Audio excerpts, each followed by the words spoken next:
Mana, Neus. Saps què és, no, el barroc? Sí, esclar, és un bar heavy. Mare meva. No li feu cas i aneu a català invers.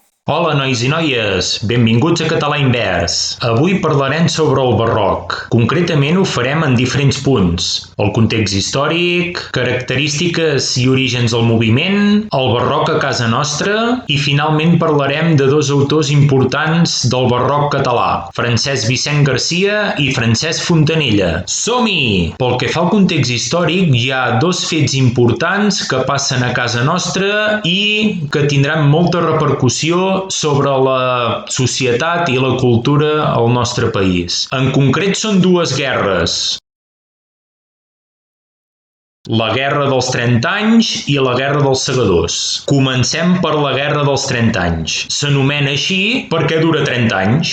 Va parir. Sí que són bons posant noms a les guerres, Sí, va del 1618 al 1648. Ho explicarem de manera molt resumida per no atabalar-vos.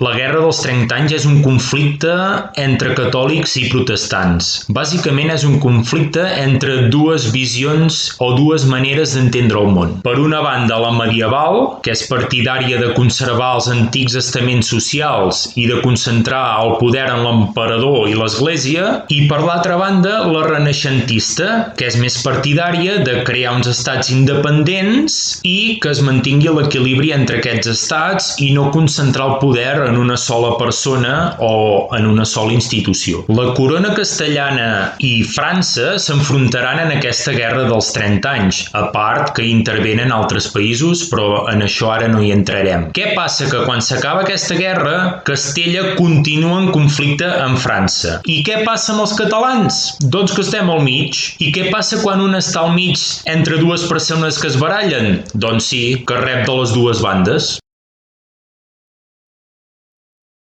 La Guerra dels 30 anys provoca que les tropes castellanes s'instal·lin a Catalunya perquè és el territori que queda més a prop de França. Així podien vigilar els francesos de més a la vora.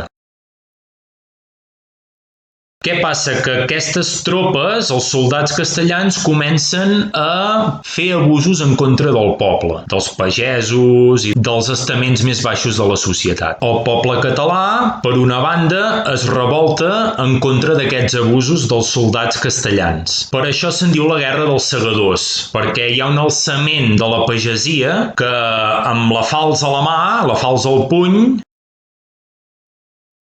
doncs es dirigeix cap a Barcelona i es revolten en contra d'aquests abusos de les tropes castellanes. Paral·lelament, els governants catalans demanen ajuda al regne de França. Aquí hi haurà una estira i arronsa i hi haurà guerra oberta en territori català. Avançaran primer les tropes castellanes, però després retrocediran i avançaran més les tropes franceses. Al final, les tropes franceses instal·lades a Catalunya també cometran abusos contra el poble. Per tant, estem allà mateix on estàvem.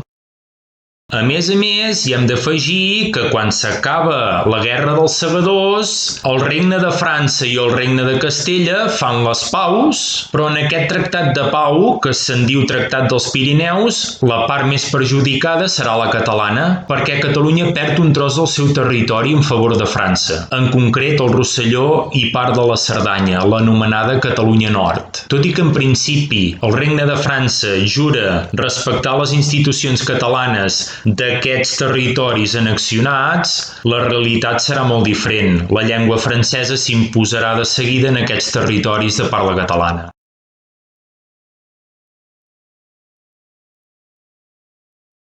El que sí que aconseguiran les autoritats catalanes és que Felip IV, el rei castellà del moment, segueixi respectant, millor dit, les institucions catalanes, com havien fet fins aleshores tots els reis castellans. Si us hi fixeu bé, des de la unió dinàstica de Castella i la corona catalano-aragonesa, la corona d'Aragó va perdent pes polític a la península, però hi ha una insistència al llarg dels segles per part catalana que els reis castellans jurin les constitucions catalanes i respectin les institucions i les constitucions i les lleis de Catalunya.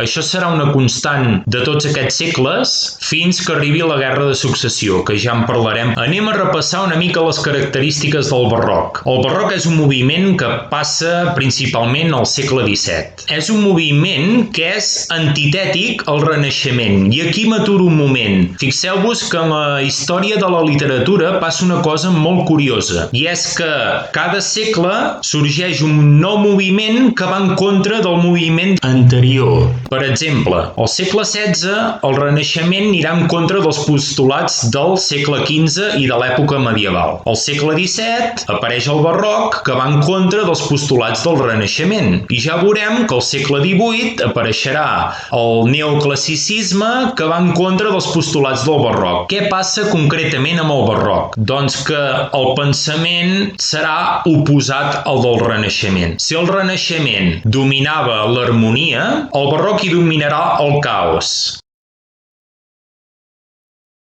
Agrada molt als autors del barroc de unir dues idees contràries, fer una posició de contraris. En una mateixa obra s'uneixen diverses idees contràries i així es crea una sensació de tensió i de caos. Per tant, ens trobarem convivint en una mateixa obra, doncs, termes com la vida i la mort, la llum i la foscor, la bellesa i la lletjor, la veritat i la mentida, el lirisme o el locus amoenus amb la burla, etc, etc. Per exemple, ens podem trobar un quadre on hi convisquin personatges d'una bellesa extraordinària amb personatges molt grotescos. O, per exemple, en un sol poema podem trobar versos molt delicats amb versos d'una burla totalment desenfrenada i àcida. Ja sabeu que el Renaixement era optimista, era un moviment optimista, doncs ara el barroc serà un moviment pessimista. Desenganyat de la vida. Es pensa que la vida és un sospir, que és efímera i que la mort és inevitable. Es pensa més en la mort que no pas en la vida. Una última cosa important a tenir en compte és que si en el Renaixement es tractaven temes molt importants per a l'ésser humà, en el barroc la temàtica de les obres passarà a segon terme. Es tractarà molt aquests temes que us he dit, pessimistes, de la mort, d'unió de contraris, però es donarà molta importància a la forma i no tanta importància al contingut. Hi ha una tendència a l'artifici, a recarregar molt les obres d'art, a omplir tots els detalls, a no deixar cap forat buit. En pintura hi ha un concepte que se'n diu l'horror vacui, o sigui, la por al buit. En les obres generalment pictòriques, però també pot passar en les obres escultòriques, hi ha una por al buit, es carrega tot l'espai amb infinitat de detalls. En literatura, això es tradueix en què l'autor dona molta importància a la forma i fa servir un munt de recursos lingüístics i recarrega molt la sintaxi i el llenguatge per tal de lluir-se purament.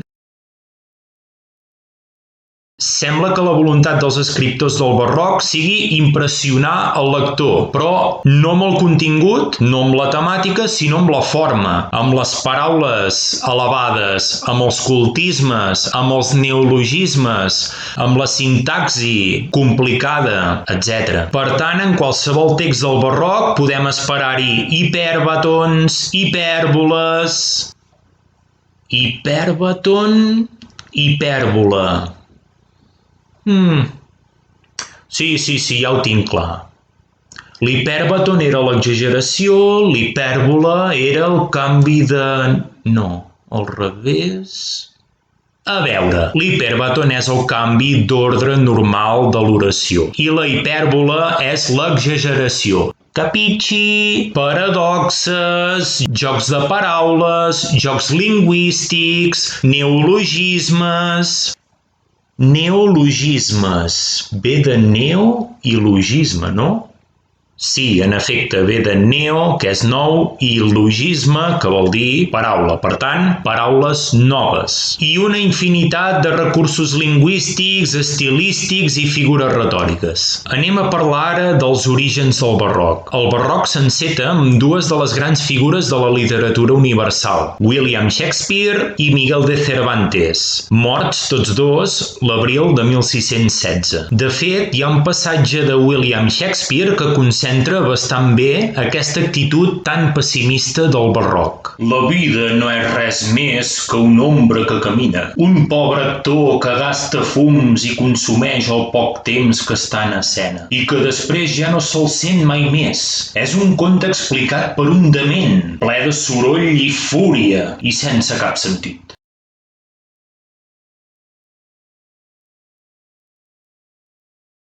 Si us recordeu, vam dir que el Renaixement s'originava a Itàlia.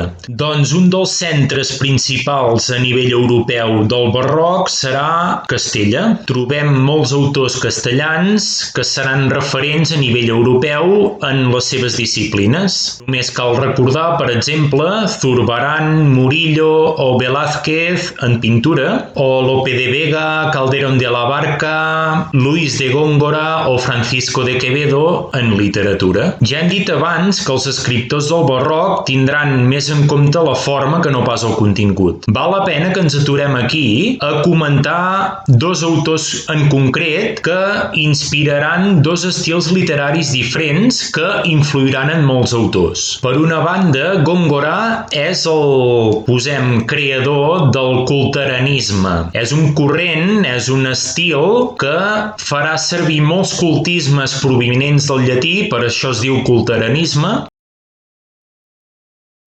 i també farà servir hipèrbatons i referències mitològiques diverses. La sintaxi del culteranisme serà una mica salvatge.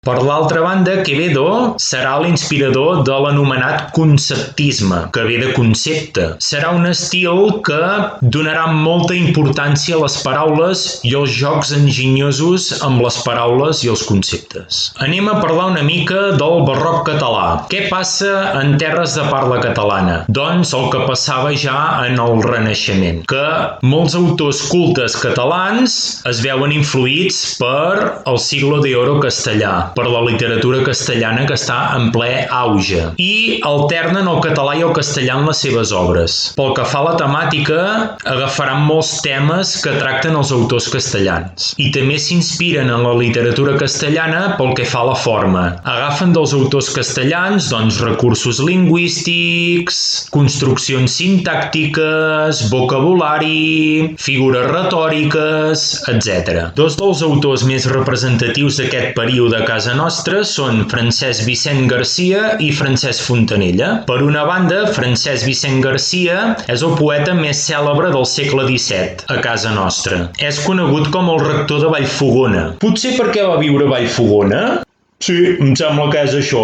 Conrea poesia, prosa i teatre. En la seva poesia utilitza recursos i temàtica dels autors castellans, estrofes, rimes, etc. Més concretament es nota la influència del conceptisme. Li agrada molt la unió de contrastos i els jocs de paraules. Els seus poemes són autènticament barrocs, són artificiosos, elegants i carregats. En un mateix poema pot passar d'allò sublim i esplendorós a allò totalment grotesc, i és capaç d'escriure poemes amorosos i sàtires totalment ferotges en contra d'algun personatge. Pel que fa a la prosa, escriu algunes faules mitològiques de caire molt burlesc, i pel que fa al teatre escriu algunes comèdies, però principalment és conegut per la seva burla i pel seu humor l'humor. Fa servir un humor molt àcid, groller i fins i tot escatològic. Per altra banda, Francesc Fontanella també és un escriptor representatiu del segle XVII a Catalunya. És un personatge que s'implica en les revoltes de la Guerra dels Segadors i podem dividir la seva vida i la seva obra en dues etapes. En la primera etapa tracta diversos temes, tracta la burla, la ironia, l'humor, temàtica escatològica, fins i tot obscena, i es nota la influència del culteranisme. Fa servir hiperbatons, cultismes, neologismes, antítesis, però al mateix temps també es nota una influència de Garcilaso de la Vega. Escriu poesia de temàtica bucòlica. Bucòlica. Ja m'has mort. Sí, recordeu, poesia bucòlica és una poesia ambientada en un entorn rural, natural, en un lloc privilegiat, en el locus amoenus. Locus de locus? No, locus amoenus vol dir lloc amè, lloc ideal. En canvi, després de la mort de la seva segona dona, podem entendre que la vida i l'obra de Francesc Fontanella entren en una segona etapa. Fontanella ingressarà en un monestir dominicà i escriurà poesia religiosa. L'obra més coneguda de Francesc Fontanella és una peça teatral. Es diu Lo desengany. Es tracta d'una faula mitològica amb un to molt de burla i tracta sobre l'amor i el desengany amorós. Bé, noies i nois, fins aquí el barroc. Ja heu vist que no era un bar heavy. Tot i que ara que hi penso, a Arbúcies hi ha un bar que es diu Barroc.